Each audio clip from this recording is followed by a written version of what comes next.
Le changement climatique, une présentation par Emma Brownell. Tout au long de cours, nous avons beaucoup appris sur le changement climatique et sur la façon dont il affectait négativement la Terre.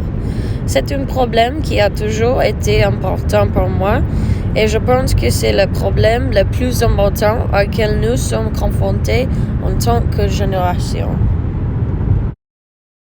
Maintenant, je vais parler de quelques des façons dont le changement climatique est causé. Premièrement, les émissions de dioxyde de carbone nuisent le plus à la planète.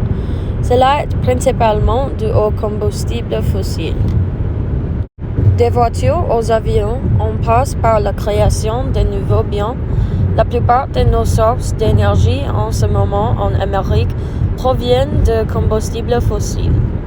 Le plus grand de ces causes sont les grandes entreprises qui exploitent du gaz ou des combustibles fossiles.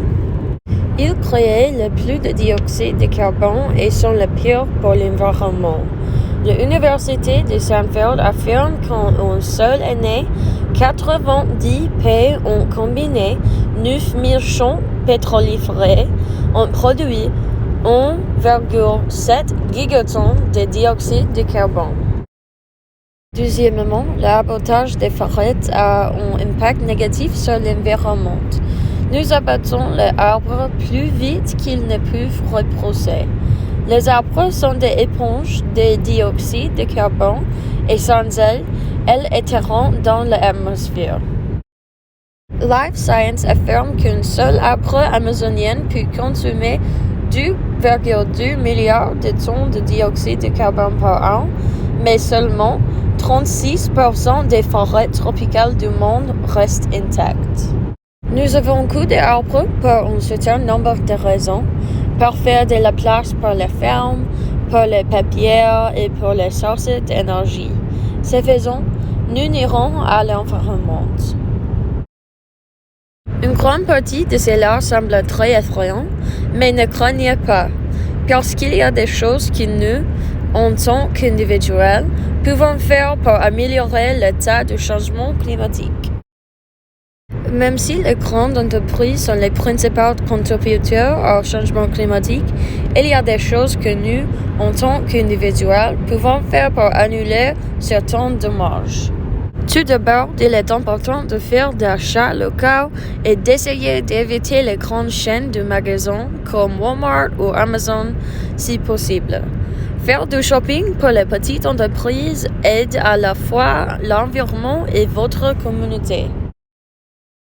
Deuxièmement, commencez à utiliser moins de plastique, des articles à usage unique et des articles plus durables.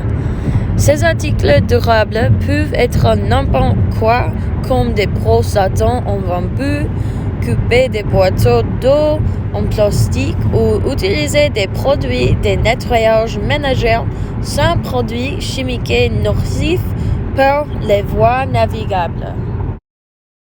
Troisièmement, il est très important de voter lors de vos élections locales. Le changement climatique est une question gouvernementale. Il est donc important de savoir pour qui vous votez et de connaître leur position sur des questions importantes. Il est facile de trouver cette information en ligne. C'est l'un des moyens les plus faciles pour nous, en tant qu'individus, de nous attaquer au changement climatique et de faire en sorte que le monde la voie comme un problème réel. Merci d'avoir écouté ma présentation sur le changement climatique. J'espère que vous avez beaucoup appris sur ce qui se passe dans le monde et j'espère que ces suggestions vous aideront à lutter contre le changement climatique. Bonne journée! Et aussi, voici mes sources. J'ai utilisé Life Science pour en savoir plus sur la façon dont la forêt amazonienne est détruite et sur la quantité de dioxyde de carbone que les arbres consomment par an. Aussi, j'ai utilisé une revue de l'Université de Stanford pour en savoir plus sur la façon dont les grandes entreprises de combustibles fossiles détruisent l'environnement. Et aussi, fait amusant, le terme empreinte carbone est un fait de la propagande créée par les compagnies pétrolières pour culpabiliser les individus à penser que le changement climatique est à cause d'eux, pas à cause des compagnies pétrolières. Et aussi, merci beaucoup. Bonne journée.